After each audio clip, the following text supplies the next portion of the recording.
Oke, bismillahirrahmanirrahim. Assalamualaikum warahmatullahi wabarakatuh. Alhamdulillahirrabbilalamin. Wabihi nasta'in wa ala umuri dunya waddin. Wassalatu wassalamu ala asrofi anbiya'i wa mursalin wa ala alihi wa sahbihi ajmain, amma ba'du. Hadirin rahimakumullah, puja serta puji syukur marilah kita panjatkan kehadrat ilahi Robbi. Berkat rahmatnya lah kita bisa berkumpul di tempat ini. Sholawat serta salam semoga tercurahkan kepada baginda Nabi besar, yakni Nabi Muhammad SAW. Hadirin rahimakumullah, saya perwakilan dari kelompok 6 ingin memberikan sedikit kultum kepada antum semuanya dengan judul tentang sholat. Qala Allah Ta'ala, a'udzubillahi minasyaitonirrajim, bismillahirrahmanirrahim. Wa aqimus sholat, inna sholati tanha anil fahsya wa munkar. Walladzina qurullahu akbarullahu ya'lamu ma tas'alun. Yang artinya, dan laksanakanlah sholat. Sesungguhnya sholat itu mencegah dari perbuatan keji dan mungkar. Dan ketahuilah, mengingat Allah Subhanahu wa Ta'ala atau sholat itu lebih besar keutamaannya dari ibadah yang lain. Allah mengetahui apa yang kamu kerjakan. Hadirin rahimakumullah, perlu kita ketahui segala kesulitan itu, kita menghadapi kesulitan itu kuncinya adalah sholat. Tapi realitanya di zaman sekarang banyak sekali orang yang tidak menjadikan sholat itu sebagai solusi, sebagai obat. Karena apa? Karena mereka itu tidak adanya suatu keyakinan dalam dirinya, tidak adanya merasa bahwasanya sholat itu hanya sebatas formalitas, bahwasanya mereka itu adalah seorang muslim, dan mereka itu tidak adanya suatu ruh atau suatu ihsan di dalam dirinya. Apa sih ihsan itu? Ya watifillah. Ihsan itu ialah ketika kau beribadah Allah melihat engkau. Ketika kau beribadah Allah ada. Ketika kau beribadah kau merasa bahwasanya Allah itu menerima diri kau. Dan ketika kau beribadah Allah itu merasa bahwasanya engkau merasa bahwasanya Allah itu menyambut, dan seolah-olah Allah itu mendengar.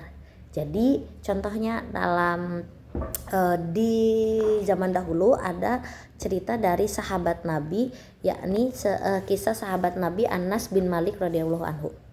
Saat itu beliau itu pernah mendengar suatu cerita di zaman Rasulullah itu, di zaman Nabi itu ada suatu pedagang yaitu ingin pergi ke pasar, yakni di saat itu beliau itu pergi ke pasar dengan membawa dagangannya. Saat membawa dagangannya di suatu perjalanan tiba-tiba ada rombongan yang ingin mengambil harta dagangannya atau yang ingin mengambil barang dagangannya itu, dan rombongan ini berkata bahwasanya mereka berbicara, wahai fulan, aku akan mengambil barang-barangmu, lalu setelah ini kau tidak bisa pergi karena kau telah bertemu dengan kami. Fulan ini berkata, tuan ini berkata, wahai fulan, kau boleh saja mengambil barang-barangku, izinkan aku untuk pergi. Tapi si pencuri ini berbicara bahwasanya kau tidak bisa pergi karena kau sudah bertemu dengan kami, aku akan membunuh kau. Nah, tuan ini berbicara kembali kepada fulan, wahai fulan, silahkan kau ambil jiwa aku, tapi aku mohon kepadamu, aku mempunyai satu permintaan, yakni aku bisa berdoa terlebih dahulu, aku bisa sholat terlebih dahulu sebelum kau mengambil nyawaku. Nah, pencuri ini berbicara, oh ya silahkan. Oke.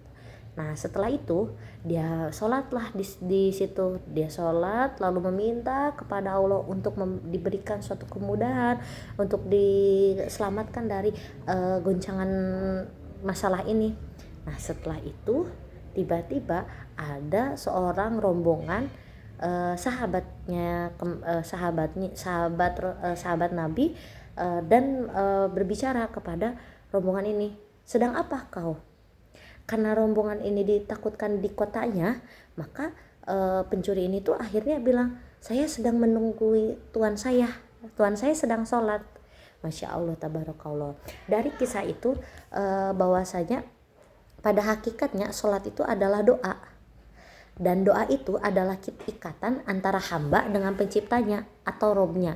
ketika hamba sudah terikat dengan penciptanya, dan ciptaan itu bukan hanya menciptakan dia, tapi yang menciptakan masalah, yang menciptakan keluh kesahnya, hidupnya, yang menciptakan kebimbangannya, maka ketika itu sudah terikatlah dengan Rabbnya. Tidak ada yang tidak mungkin. Insya Allah ketika Rabbnya sudah sayang kepada dia, karena dia sudah melaksanakan sholat ini, maka apapun masalahnya akan mudah. Apa sih yang gak mudah kalau sang pencipta, beliau yang menciptakan masalah ini, beliau juga yang memiliki solusi atau menyelesaikannya. Dari kisah tersebut hikmahnya banyak sekali. Inti permasalahannya bahwasanya saat kau punya masalah, ambillah air wudhu dan gelarlah sejadah dan kalian sholatlah dengan sesuai apa yang kalian inginkan. Selanjutnya saat kau merasa bahwasanya sholat menjadi bahan yang tidak diutamakan, ingatlah kamu berdiri dengan tenagamu. Saat kau merasa itu berarti haruslah kalian ingatlah bahwasanya kamu berdiri itu karena imanmu, bukan karena tenagamu. Akhir kata saya ucapkan wassalamualaikum warahmatullahi wabarakatuh.